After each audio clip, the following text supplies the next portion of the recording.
Hey, Forge fans, it's the Forge Audio Network. Anthony Urciuoli with you. It's Match in Review. Forge FC get their first look ever at Vancouver FC. Vancouver made the trip to Tim Hortons Field here in Hamilton, and the end result, a scoreless draw. Somehow, this ended in a scoreless draw. I'll explain why that's shocking in a moment. Vancouver, by the way, came into this match, and the game plan was very straightforward. A 4-4-1-1 defense. So you had that mid block, and it was effective to a point. Forge came out with Pacias, Hamilton, and Choinière as their three strikers, but they, as we know, Forge, they line up a certain way, and once that ball's kicked off, it's fluid. Players have the freedom to roam when they need to and to find their spots. Now, Sissoko, Noah Jensen, Hojab Rapport starting in the midfield. And it was Kwesi Poku and Rama on the manning the fullback positions, and Matusala and MJ, the real MJ, Mandrakar James as the center backs. The real story, though, Chris Kolongo getting the start in goal. We've seen a lot of Tristan Henry for good reason. Best keeper in the league. I mean, really best keeper in this league's history when you really boil it down. Kolongo, though, so young player trying to find minutes. It's difficult playing behind a keeper like that in Henry, but Kolongo has that. By the way, last time he started a match was against Pacific in the season opener last year. So it's been a year and a few months since Kolongo has started a match. So not an easy spot for him, but a lot of confidence from the club. You do have a midweek match against Montreal, maybe some minute management there. But either way, Kolongo gets the nod. Not super busy, but poised, confident, aggressive. Did what he needed to do on some of the crosses, on some of the corner attempts, but we'll get into all of that. Vancouver, again, game plan clear. Mid-block, stuff the middle of the field, compact. If Forge was going to beat them, it was going to be from at least chances were going to originate from the outside, from the wide areas, from the flanks. And Forge is very comfortable playing that way because they're used to seeing defenses do this. And it was a questionable decision at points for Vancouver to play that mid-block. There was a lot of room in behind Vancouver.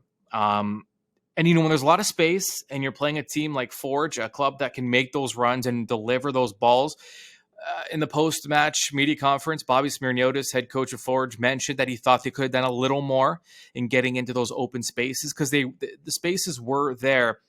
Also, and Tim Hortons Field, notorious, whether it was Ivor Wynn, whether it's Tim Hortons Field, the location of this stadium, for whatever reason, people who are smarter than I can probably explain it, but the wind, not only is it unpredictable, it makes no sense.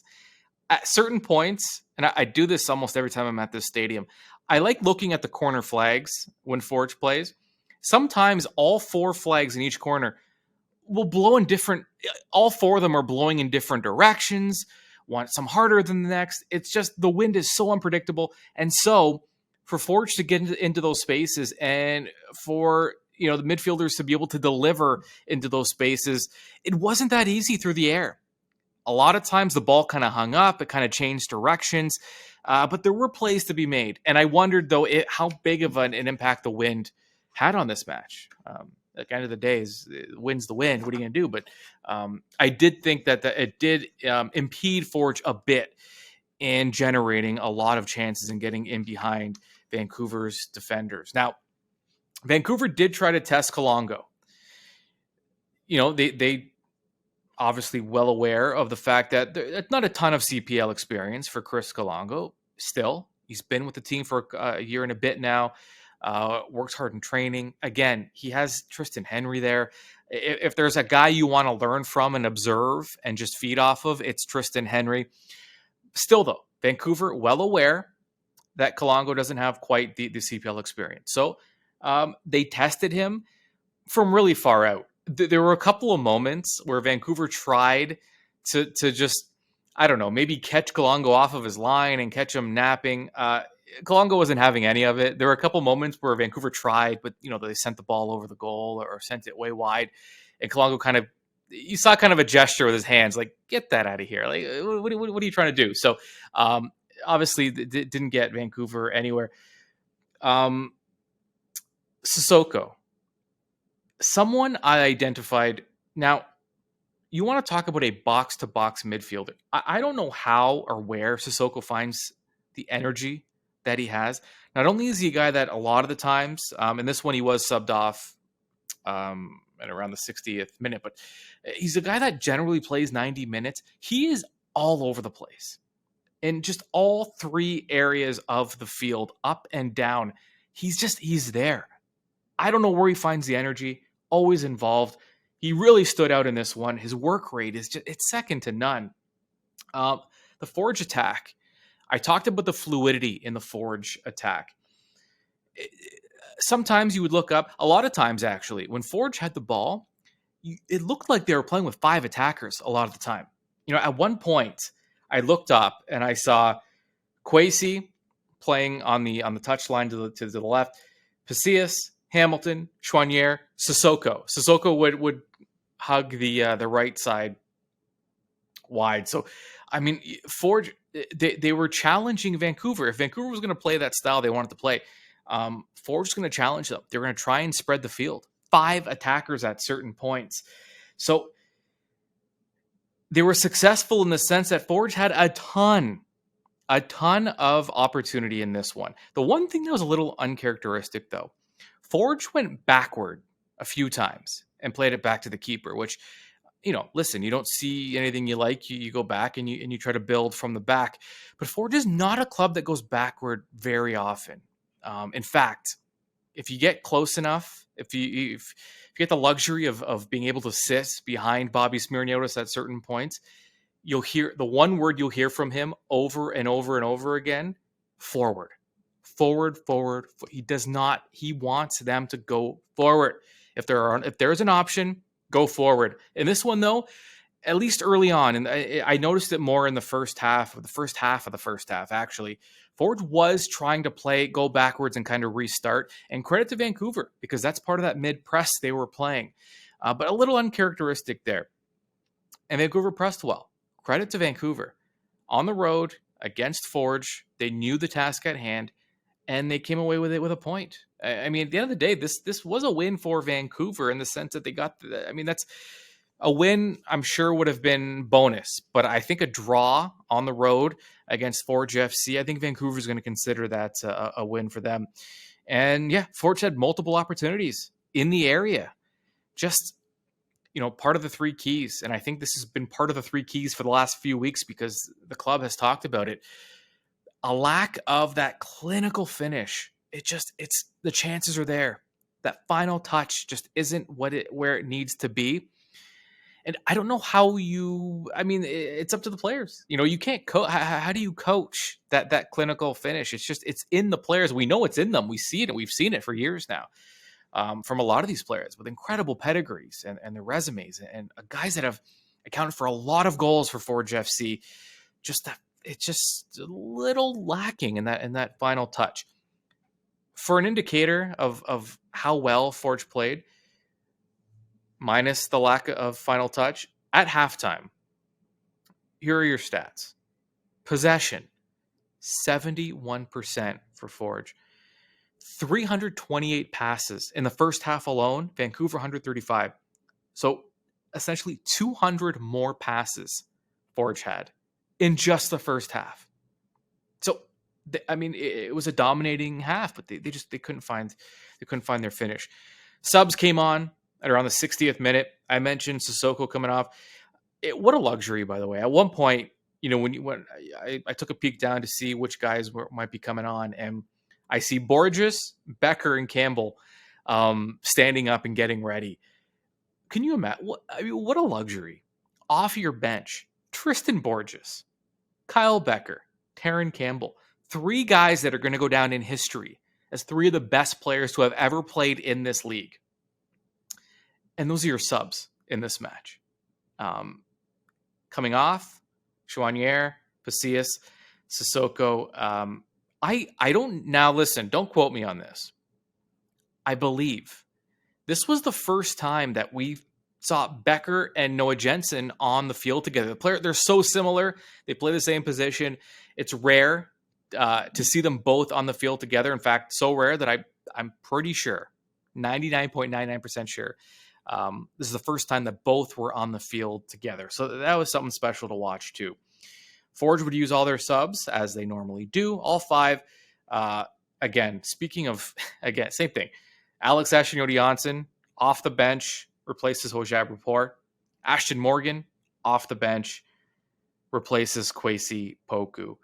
So I mean, those are your subs. Those are your guys off the bench. Borges, Becker, Campbell, Urciuoli, and Ashton Morgan. The depth, you can't say enough about it. The one player for Vancouver that stood out, actually a couple, but the main guy, Ibrahim Bakare, center back, absolute force. 20 years old, still young, so noticeable throughout this match. A center back who, I mean, he did his job for the most part. Also, some of the psychological warfare. He was in Pasillas' face early. A lot of talking. A lot of the kind of those mental, those mind games, part of his game as well. And he was so effective and so noticeable in this one. I mean, a lot of really Vancouver's defenders were noticeable in general. But so this match ends in a draw. Your final stats for this match. Are you ready for this? 17 shot attempts for Forge, 9 for Ottawa. But like I said earlier, some of these attempts were, I mean, Hail Mary doesn't even begin to explain how very low percentage opportunities, not a ton from Vancouver in this one. So when I saw 9 attempts, I was a little surprised. I'm not sure where they came from, but okay, 9. 17 from Forge, very noticeable. Some of them very, in high danger areas. On target, though, and this is the issue. Forge, typically a club, going into this match, they were hitting the target around 54% of the time. In this one, had they been anywhere near that number, we're probably looking at blowout here. But instead, 17 attempts, only 3 hit the target, and these were not dangerous opportunities. The shots that were on target, when Forge were in areas where it looked like they had a dangerous chance or a high danger scoring opportunity, they weren't even connecting on goal. They weren't even hitting the target with it. Just an off night, just something missing there in the finish. So only 3 on target, according to the official stat line. And then we get into, I mean, this really paints the picture here. They maintained that 71% possession rate for the entirety of the game, which is an astronomical number to hold on to the ball. Further demonstrating the possession dominance, Forge connected on nearly 600 passes over 90 plus minutes. Vancouver, 244. Now, I'm no mathematician, but we're looking at like 350 more passing attempts or completions from Forge FC. So this was Forge's game to win, and they just could not take it. They get a single point, but they now leave the door open for Pacific, who's in second place. They're now only a point at the conclusion of this match.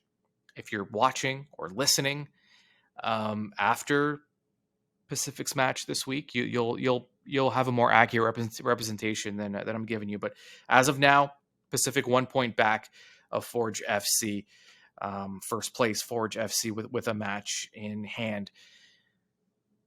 After the match, at the podium, head coach of Forge FC, Bobby Smyrniotis. Yeah, I think we've talked about it each week. We got to take our chances. Especially against a team that's going to come here, that's going to just, work their socks off per se, and that's what they had to do. You look at I think it was the second minute, and Woobens has a chance right in front of the goal. That changes the game, and sometimes we just need to be more aggressive about it. Every minute that goes by, you don't get it back in a game, and that's what it is. But game is done, and that's what I told the guys. We've done a lot. but we're missing the important part of the game, and then we move on to the next one. Yeah, I think we could have made a lot more of those motions, to be honest. So we got in there, and yeah, of course, finishing. If you look at some of the chances that we've had with Pasillas, with Jensen in the first half, Jordan Hamilton's had two. There's a few in the end there. So, the chances are there. So we just got to be clinical in there. But I think, if we increased also the amount of times we're able to work certain patterns that we do, maybe, yeah, you're happy that you have so much possession and 18 shots, but maybe you needed 30 today and 5 on the goal to get the goal. And sometimes that's how it goes. Sometimes you just need one. And that's football. So you move on from this one. You take the good, you look at the bad and the ugly, and you try and make sure that the players are aware of it, so we can be better in the next one. So Bobby, kind of echoing what we've been talking about, just a lack of a finish. Now it's time to focus on the next one. And Chris Kolongo, again, he did not have to make a save in this one, but still very active, very aggressive. He touched the ball quite a bit. I mentioned earlier in the broadcast that Forge was going backwards, particularly in the first half, and it was up to Kolongo to build from the back. And that's something you need from your keeper. And it's a quality in a lot of keepers. And on top of that, Kolongo very aggressive on some of those crosses, some of those corners. So he did everything he could have possibly done. Full marks to Chris Kolongo. And he spoke after the match as well. I was more excited nerves, because obviously I've been here a while and I haven't played a lot. And so this is everything I've been working for, So it was good to get out there and felt comfortable. No, I don't know about that. I'd say more it keeps me engaged with talking and stuff, just making sure everyone's doing their jobs. And if I don't have to do anything, then it's a good day. Your final, once again, from Tim Hortons Field in Hamilton, Forge FC 0, Vancouver FC 0. Our first look at Vancouver. Expansion club. I mean, listen, building a club from scratch, it's not easy, especially they don't have the developmental system where they can kind of pluck players either. They don't have those partnerships yet. So very difficult task to just build a soccer club from scratch. And you see some quality in that squad.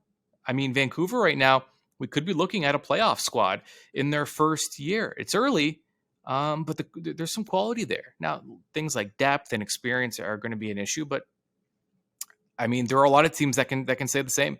A lot of teams battling injury that don't quite have the depth that clubs like Forge have or Pacific have. So, the possession, 71% and all the 350 more passes Forge completed. It sounds kind of weird, but I was still kind of impressed from Vancouver. I mean, it was their game plan. They were going to give up possession. Forge, they did give up some high danger chances that Forge couldn't capitalize on, but. Listen, full marks. Vancouver got what they wanted out of Forge, and they're leaving Hamilton with a point. I mean, what more could you ask for there? Next up for Forge FC, no time to worry or dwell on this one. A major task at hand, midweek, Wednesday, in Montreal, CF Montreal, semifinal Canadian Championship. Forge can book their ticket to the final with a win over Montreal, a club they've played twice already. They've come so close to beating CF Montreal in Hamilton, actually. Face CF Montreal, who, we're going to talk more about this matchup. There will be a match day preview coming up in another day or so. So until then, I will just leave you with this. There is an opportunity here. Montreal, not a great season. There's some vulnerability there that Forge can jump on, and all the pressure is on Montreal in this one. Forge, a very rare position for them where they are the underdogs. It is not often, in fact, really never, unless it's one of these matches against an MLS club or maybe in CONCACAF League. But you could count the times on your hand that Forge have been underdogs going into a match, and this is one of those rare opportunities. So that's kind of liberating for a team. You don't have that pressure on your shoulders. You can kind of go in there and approach it kind of loosely. So pressure's on Montreal. Remember, keep it locked onto the Forge Audio Network, the official home of your reigning, defending, undisputed Canadian Premier League champions, Forge FC. There will be plenty coming out in the coming days. Make sure you check back. However you get your Forge content, podcasts, social media, YouTube, forgefc.ca. It's all there, plenty for you, and enough to get you ready and excited for this midweek match against CF Montreal. All right, we'll talk to you soon.